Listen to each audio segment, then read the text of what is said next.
Today's episode of Fantasy Fiction is brought to you by Audible.com. Get a free audiobook download at audibletrial.com/fantasyfiction. Over 100,000 titles to choose from for your iPhone, Kindle, MP3 player, or Magic Stone. Today we're recommending A Game of Thrones by George R.R. Martin. Impress your friends with real-life magic. Act like you read a long book without any actual reading. Think of all the masturbating you'll get done. So if you're enjoying the show, give the free trial a chance. That's audibletrial.com/fantasyfiction. Enjoy the episode. Reese's, put down that merc monk. But he's my friend. In the land of fantasy and the fields of fiction, there rode two knights across the plains. Two thieves of the night, two warriors of honor, in the shadow of the mountain cry their name. Fantasy fiction. Until the deed is done. Fantasy fiction. Until the quest is won. Fantasy fiction. The battle's in our minds. Fantasy fiction. Until the end of time. Hey everybody, welcome to another episode of Fantasy Fiction. My name is Dominic. My name is Josh. And today we are telling tales of jousting and... Sacrifices, sorry. You said that like a man who was about to sacrifice another man. I might do that. I don't know. Or child. Whoa. Don't. Sometimes in scary stories, children are sacrificed. The Mayans did it. The Mayans did it. They knew. They knew about that shit. But we got our prompts from YouTube this week, and jousting was suggested by Jets to Anywhere, and sacrifices was suggested by Hans Irwin. And we are going to open the prompts up to YouTube yet again this week. So if you're listening to the episode, go ahead and leave a comment with your prompt, and I don't know, leave us a message as well, because we read them. It makes it a little bit more interesting. It could be about anything. It could be, just tell us like how your week was. We always talk about how our week is and what we did, and I want to know what you did. Yeah, but and how it pertains to fantasy. Yeah. See if you can figure that out. Yeah, maybe you fought a lion. Some people do that still, I'm sure. And maybe that's just everyday life for some people, but for most, it's fantasy. We're all just in this melting pot together. I want to know what you're into. Tell me. Leave us a comment. But there were some prompts that made us laugh. Yeah. Right, Josh? Yeah, the one that made me laugh, Game Slave said, prompt, gold and truth. And truth made me laugh because, what the hell? I think there's less prompts and more things I just want in my life. Yeah. I want the truth and I want some gold. Some gold and the American way. That's like the most American comment. I want some gold and truth. I liked, let's see, Anime Skeleton said that we should do the Illuminati. Oh, yes. Well, we would, but I don't think we're allowed to. Yeah, well, we have to be in a special club. To do that, I think. We can't talk about it. No, yet. Satanic Snuggles also mentioned that he left the 420th iTunes review. Yes. So if you look at iTunes right now, we have 420 reviews, which makes us the best. Yeah, hopefully it won't stay there, but if it did, I wouldn't be mad. When we get 421, we will no longer be the best podcast on iTunes. But right now, we're the best podcast on iTunes. That's how it works. That's how it works, buddy. Yep. But enough with that stuff. Josh, what did you do this week? They've been putting up this show on Netflix where they talk about like all these like weird things and like Bigfoot and shit. So I fell into like a Bigfoot black hole. But then I watched a thing about crystal skulls, which are totally fake, by the way. None of them are real. And but then transitioning into that, I got into looking up how to buy a real human skull, which is something I've always wanted to do. I want to own a real human skull. And they're fucking expensive, man. Yeah, I would imagine. $2,000? That's crazy. That guy's not using that shit anymore.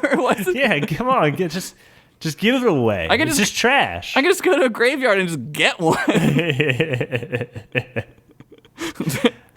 So that's what I want to do now. I want to have a skull. And So if anyone wants to donate their skull to Josh when they die, yeah. And he just, no scientific purpose. He just kind of wants it. Yeah, no, I don't want to look at it. I don't even want to draw it or anything. I just want to have it. I just want one to put on my mantle, which I do have. I have a mantle. That's spooky. Have you been to the Mutter Museum? Oh yeah. Yeah, so there's that wall of skulls. Yeah. Yeah, that's spooky. You know where we should go? We should go to the catacombs in France where they just pile up the dead people. No, dude. Yeah, man. Where they have all that. I remember I watched a special one time when I was a kid where it was these are the catacombs and the scary. And look at all these skulls. And I'm like, And then they were like, we found this camera down here of a guy who was lost and he got scared. Yeah. And he couldn't find his way And he died. out. Do you remember that? Yeah, I was going to talk about that. I was going to say, do you remember that time when that guy died down there? Yeah, well, it was like, here's his footage of him running around scared as shit. He lost his mind. Yeah, dude. And was that a real thing or was that staged? I think that, I don't know if that was an urban legend, but I heard it, so it's probably true. Saw it on Fox, it's real.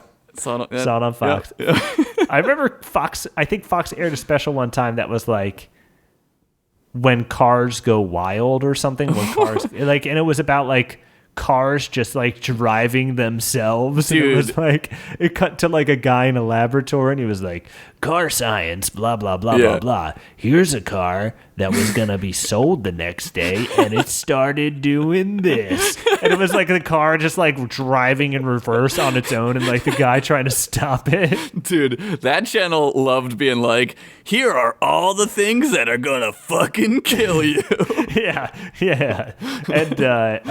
And they're all real. Yeah. And I'm if afraid you of watch Unsolved Mysteries at night, which is the only time to watch it, you'll be so scared you'll never go outside. Or you'll go outside and freak out and we'll find your camera phone and watch you freaking out and you'll die. Yeah, watch you freaking out in the catacombs and die.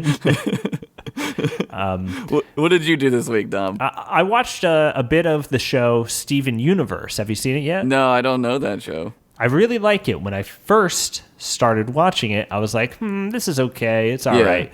But it's one of those shows that they establish more and more of the world and things change and people change their costumes and people get new items and stuff like that as it goes along. So I really like it. I think it's really great. And some episodes are better than others, but there is a wrestling episode where Steven takes on the persona of, I think, Tiger Millionaire is his name, and he's a mix between IRS and Ted DiBiase, but with a little tiger mask on. It was hilarious. It's so good. Tiger Millionaire. It's an animated show. I'm looking it up now. It's a bit anime inspired. Some of the gags that they do are you see in anime. In right. Like the big eyes and the... Exactly. That's a thing that Steven will frequently change to eyes with stars in them. Yeah. When he's really excited about something. So I really like that about the show. I think it's really good, and it really works for the show. So if you haven't seen it yet, go check it out. Steven Universe is really good. My favorite anime trope is sad sweat droplet. Oh, yeah, sad. Or what is that? Dotted eyes with a hashtag on the front. Yeah, what's the the hashtag for it? I think that means anger. I don't know. I think that means trending worldwide. Dude, Japan's way ahead. We said it a long time ago, but that's real life fantasy over there. It is, man. Dude, they have real life magic. Speaking of real life magic, yes. Why don't we go to a fantasy world? Let us sacrifice ourselves to doing the show. To joust each other with stories. To death. Whoa. No, I'm not that serious about this. I am.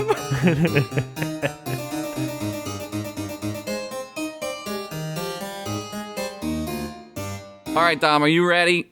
Yes, I am. Hold on. Ready. Hold on. There's a cat walking in front of me. Oh, it's time for a cat now. Okay. Oh. Get down. Okay, That's get down. what we call a catio. It's a cameo for cats. Catio. Dude, he's... All right. Go. Okay, catio keyboard. All right. Anyway, my story this week is called All Axe Wound Up. Ooh. So... Ooh, okay, all right. All right. As the sun set on another day in Daranos, all was not well. Fields were burning in the southern regions as the great zombie horde from, 30 episodes ago began to slowly crawl across the countryside under the command of Princess Axewound. Oh. Princess Axewound was making her great power play that she had been planning for several episodes. I mean, years. If this were some kind of show on, let's say, the internet, this would be the time where a cool flashback and VO narration started explaining who that character is and why they're trying to achieve a random goal that they wish to achieve, along with character motivation and possibly some interpersonal backstory. But this isn't the internet. This is real-ass life. Needless to say, Princess Axewound is a cunt. The kind of cunt that'd make your mama say, "Boys, you know I don't like to use that word, but I can smell the see you next Tuesday on this bitch from a fortnight away, and it smells like a Caesar salad wrap," which reminds me, should we get Italian tonight? Or, oh God, run, here comes the deadly zombie horde, we're all gonna die. It finally got around to that mother. Yes. That one mother who's been saying all this shit. Wherever she is. The horde carried their queen atop a golden throne, the back of which was in the shape of a rose, which suspiciously looked like a vagina hole.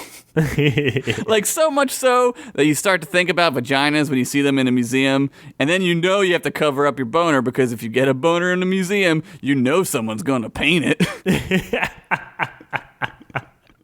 Is that what happens?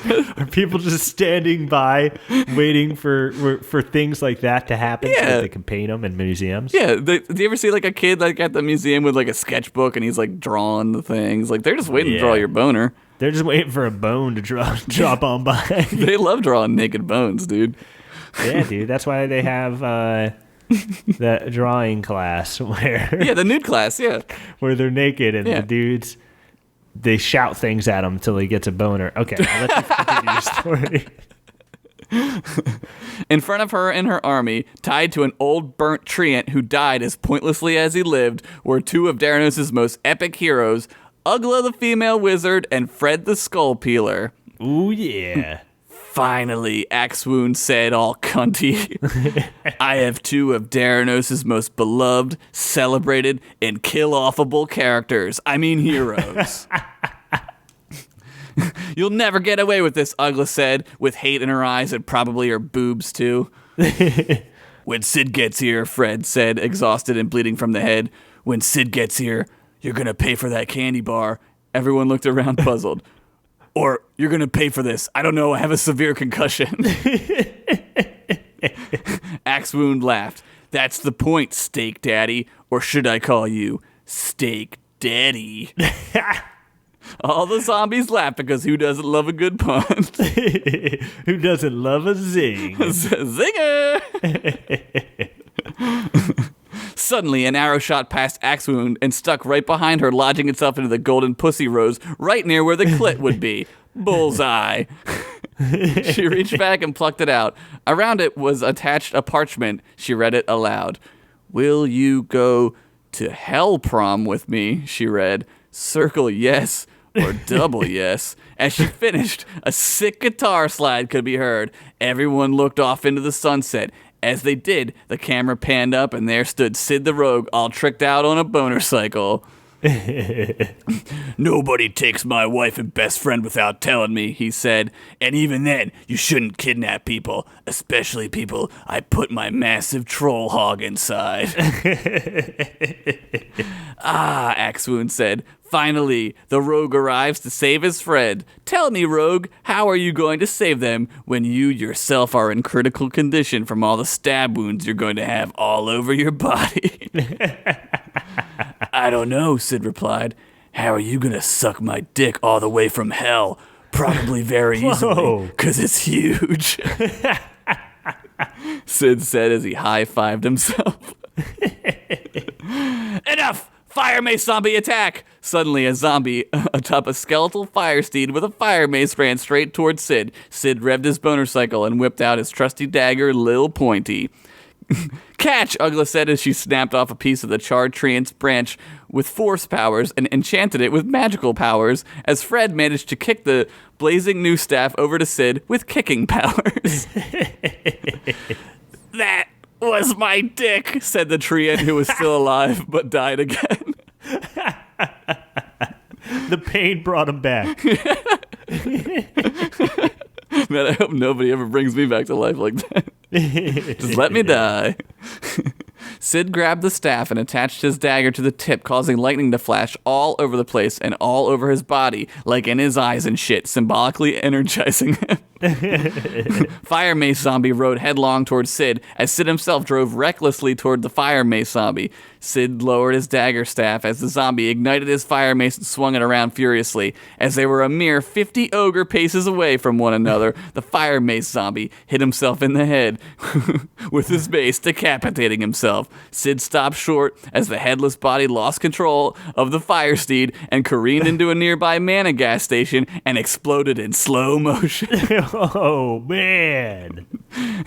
Burning dick-eating hell, Sid said as he lit a blunt and took the second longest drag of his life. Steampunk zombie, attack! Yelled Axewound, who hadn't been fucked in like 2 days, and that's why she was so bitchy. Whoa. That's an accusement. That's something evil people do. Yeah. Yes. Get real mad about not having sex. Yeah. It's in movies. Anakin Skywalker, he wanted to have sex. He turned evil. Dude, that's why he took all his rage out on those raiders, dude. Yeah, man. That's exactly it. Sexual tension. Damn. Wasn't his mom, yo. Wasn't about his mom. Totally not. Or was it? That's Freud. Sigmund Freud. A zombie dressed in all steampunk gear, who probably used to be a king of dirigibles, started to ride his steampunk-powered mechano horse towards Sid as he readied an old-timey blunderbuss that he had a magnifying glass on, or like a pneumatic tube that connected to nothing. Again, Sid began to ride toward the zombie and readied the dagger staff.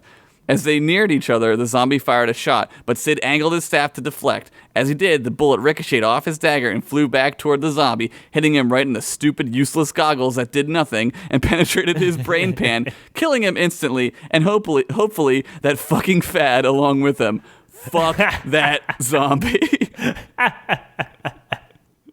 gonna get a bunch of steampunk hate from that. From the Steampunk Guild. I'm assuming they have a guild. There probably is. Yeah, they've unionized. There's at least a Builders Guild. A Builders Guild. Yes.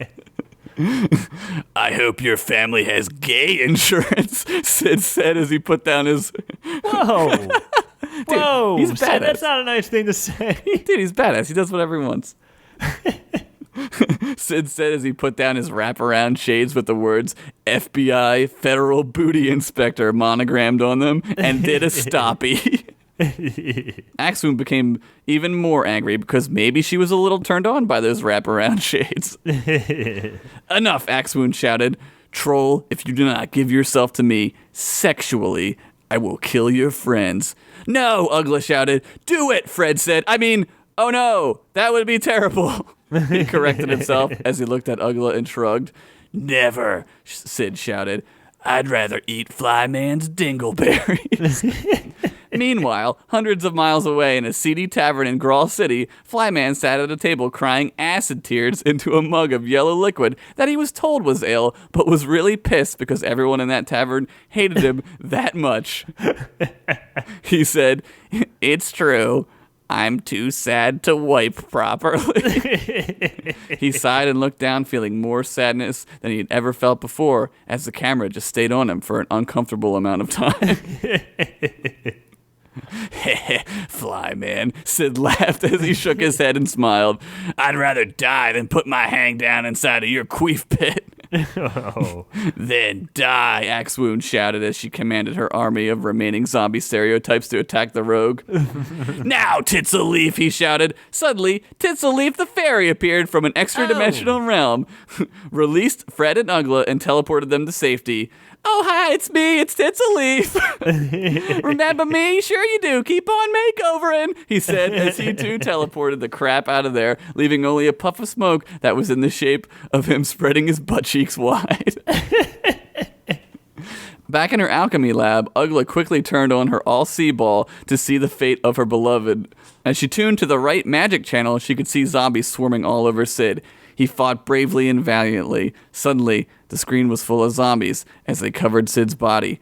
When they were done ravaging him, and spitting on him, and pissing on him, and giving his lifeless corpse wet willies, and wedgies, and purple nurples, and Grawl steamering him, and blowing him up, and lighting him on fire, and posing with pictures with him. All that remained was a desecrated husk of a great warrior, possibly the greatest warrior and badass Theranos has ever known. No, Ugla said as a tear rolled down her cheek all the way to her beard.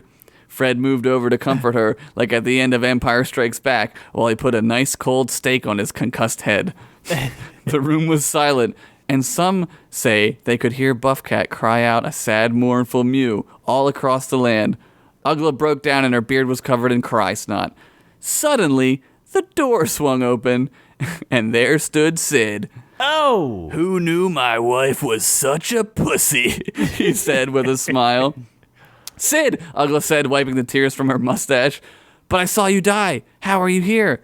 You think I'm stupid enough not to show up to a fight without a spare corpse in case I have to fake my own death? Sid said confidently. How are we going to stop Axewound? Fred asked. We're going to stop her like you stop any cunt, Sid said. And the only way I know how to stop a cunt is with love.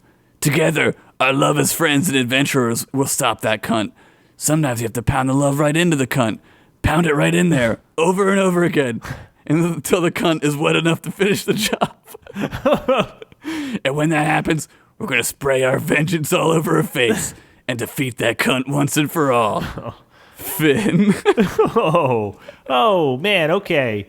Roller coaster of a tale here. I thought our friend Sid died. Yeah. And then I was relieved to find out that Sid came back to deliver a very emotional speech about defeating evil. That's right. Everyone applauded. I didn't write that, but they did. I could write it right now, but I'm not going to. I'm just going to say it and act like I wrote it.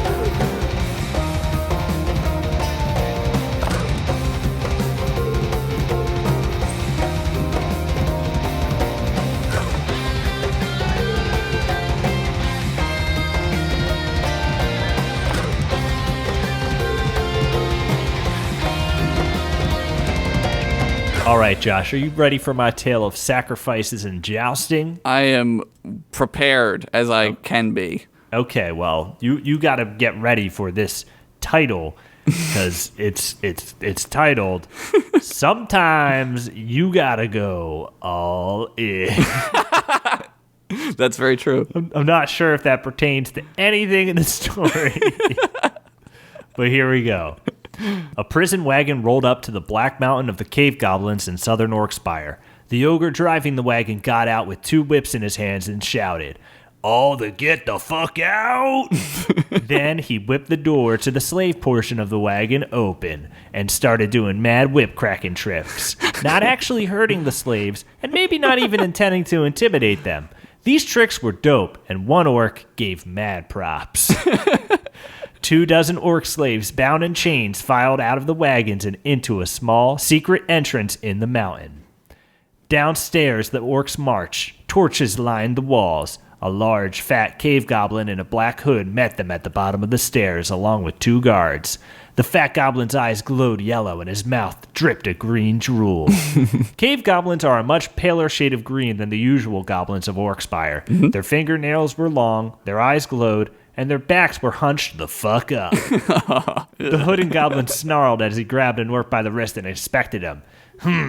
None of you look ready for battle, said the cave goblin as he smelled the orc's face. None of you smell ready. And I'm going to assume that none of you taste ready either, but I just ate. Regardless, the arena is where you shall go. Take them to the barracks. Oh, man. The guards took the orcs deeper into the mountain as the preliminary arena games were underway. Cave goblins were jousting, but not with jousting sticks and mounts. No, these cave goblins were man jousting, a.k.a. taking off all your clothes and forcing the hardest boner you've ever had in your life, then running it at each other at full speed. Dude, why don't we do this? Dude, well, for a lot of reasons. I can't think of a single good one. Me either. See you soon. See you next week. Bye. Was it a sport? Not necessarily. Did it have spectators? Hell yes. I guess you could call it something in between a display of physical feats and a car accident. Because when bones collide, all bets are off. Because the spectators can bet on which dick will explode first. At the head of the arena sat the Cave Goblin King, Lord Baloney. By his side was the arena announcer, who had a name, but fuck if I can remember it. Lord Baloney was a very large cave goblin, dressed in the most exquisite, colorful royal robes. After a few rounds of man jousting, Fred stood and shouted, Lord Baloney has deemed your bone duels exquisite. The winners shall participate in the balloon popping bonus round, where balloons will float around the arena, and whoever can pop the most balloons with the bones wins. This is the greatest arena of all time. Release the bone balloons.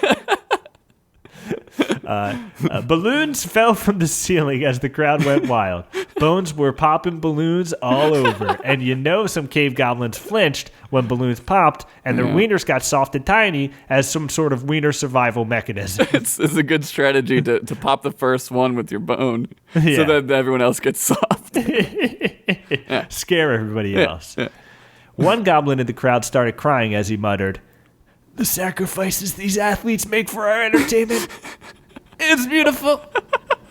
Back in the barracks below the arena, the orcs were arming themselves for battle. The swords were dull and the shields were splintered. One shield was actually a knapsack full of splinters, which actually made a better weapon than it did a shield. That's not a bad shield. No, it's not so bad. There was a leather glove that had cave goblin toenails attached at the end of the fingers, which surprisingly was the most useful weapon of the lot.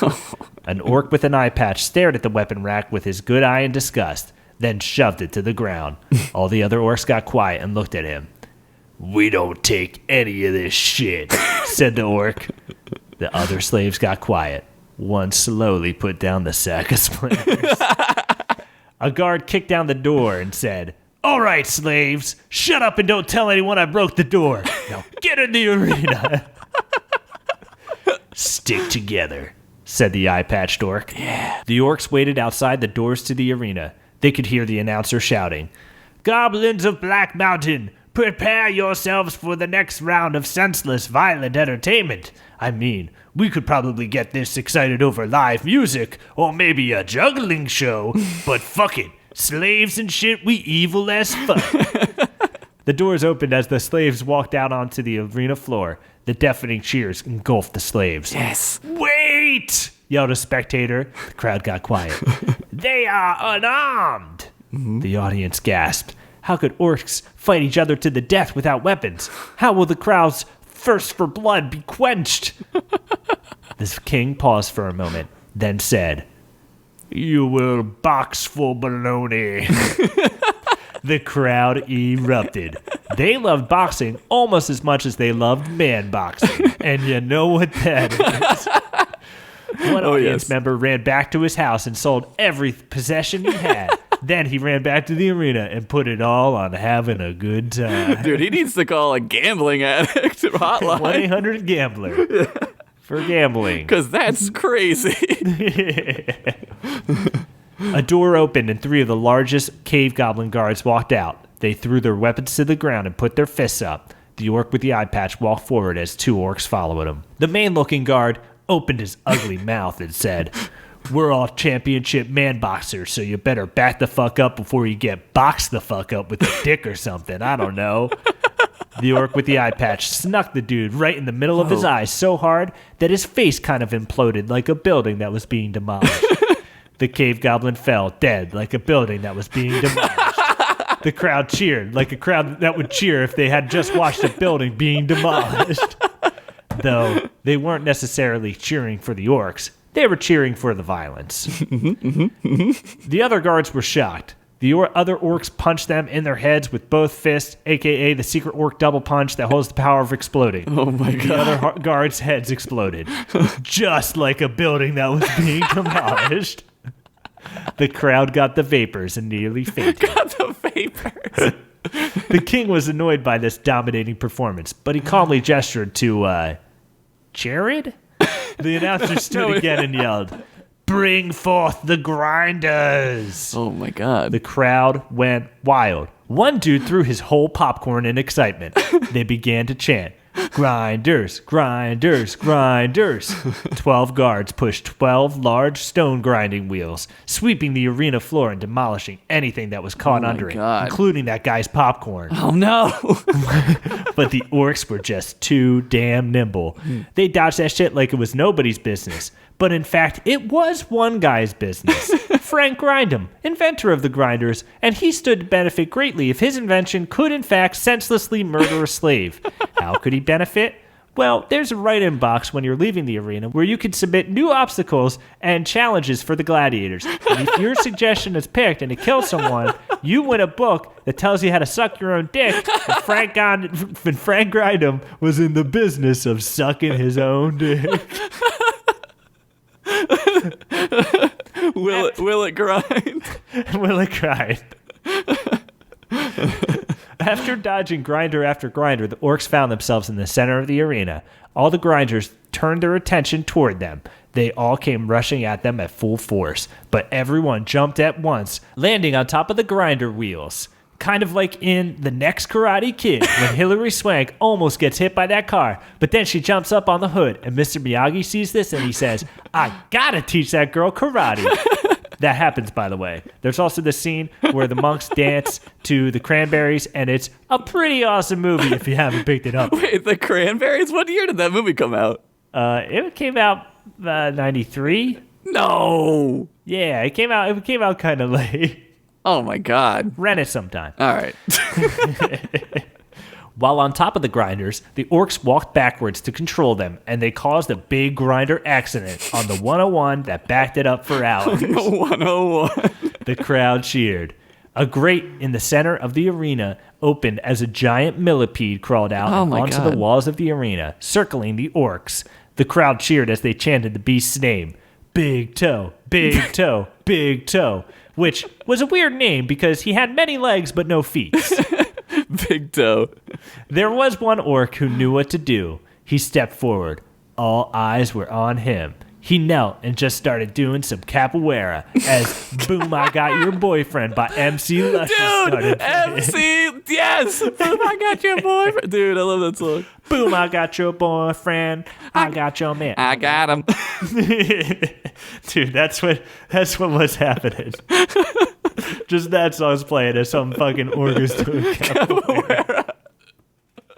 The beast was enthralled. The way this orc could move his body was incredible. Everyone in the audience started busting out every move they could to try to keep up. King Baloney leaned forward and squinted his eyes. "I know that orc, but from where?" As the orc continued to bust out every standard capoeira move, he transitioned into experimental capoeira, and he was soon just inventing stuff up on the spot. Oh my God. And it was beautiful.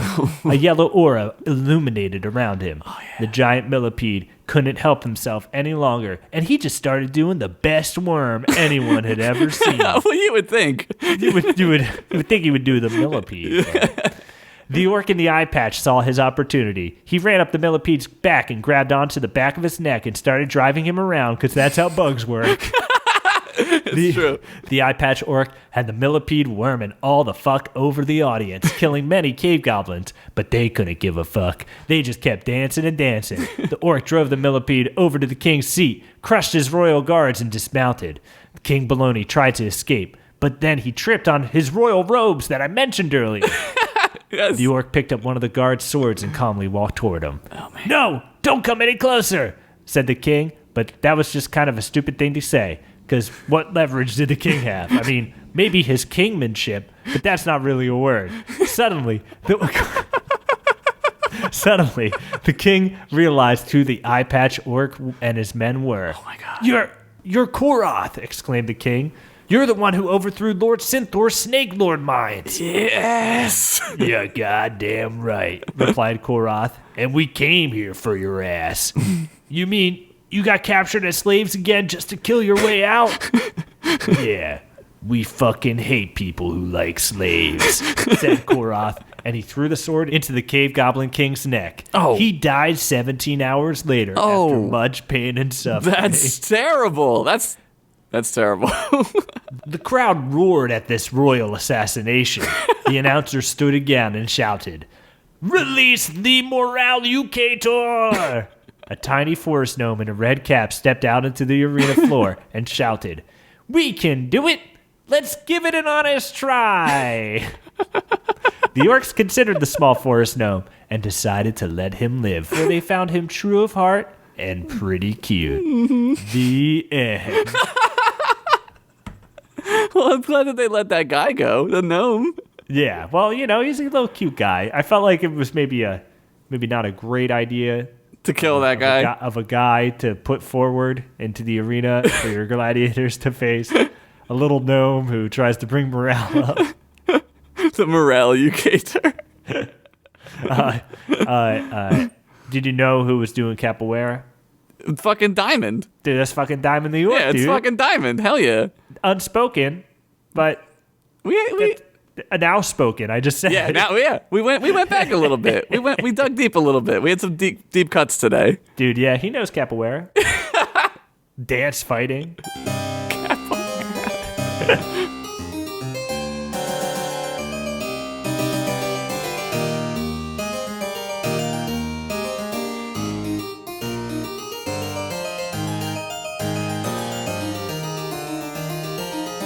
All right, everyone. Well, thank you for listening to another episode of Fantasy Fiction. Josh? Thank you very much for stopping by for the episode 52 special. For the year special. This is, we now have 1 year of Fantasy Fiction. Right, one episode for each week. So if there's anyone who's listening at one a week, welcome. Yes. To listening to the show for a year. You might want to go back and listen to all of them, because this episode makes little sense to you. But once again, guys, if you want to leave a prompt, go ahead and leave a YouTube comment on this episode. And if you want to support the show, you want to help us out, you can stop by fantasyfiction.bigcartel.com and buy a t-shirt or a button or a sticker or a bumper sticker. There's all sorts of stuff there now. So go ahead and check that out if you're interested. If you buy a bumper sticker, and now this might be a bold claim, but if you buy one, the police will never pull you over. Yeah, you know what's weird about bumper stickers is that they won't pull you over if you have one. Yeah, if you have a Keep On Wizarding bumper sticker along with a Dare license plate, never get pulled over. Never, ever. But chances are one cop probably listens to this show. Probably. If he sees that, he's going to know that you guys are a fan of the show too, and he won't pull you over. Yeah. So do yourself a favor. I mean, I'm just going to put it this way. Yeah. If I were you, I would own 3 bumper stickers.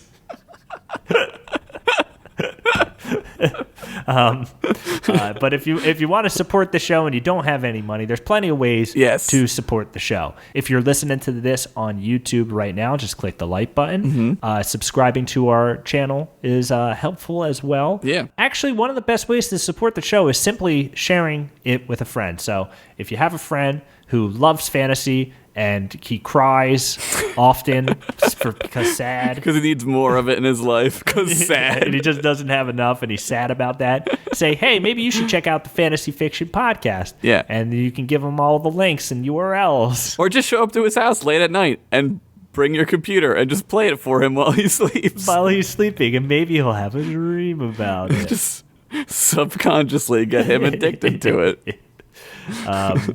But once again, thank you guys for listening to another episode. Welcome to A Year of Fantasy Fiction, episode 52. It's crazy. And Josh, I believe we have something to say before we leave here. Do we do a thing every time? I think we might. Yeah, I think it's oh, you know what? It's on the bumper sticker. Let's go buy 3 and then check it out. Okay, let's go check the bumper sticker. Oh, there it is. I have it open all the time in case I need to buy more. You have it bookmarked? Yeah. I just leave a tab open. Until next week, everybody, thank you for listening, and keep on wizarding. Don't get pulled over by cops. Keep on wizarding, everybody. We'll see you next week. Have a good day, a good night, or maybe a good afternoon whenever you're listening to this.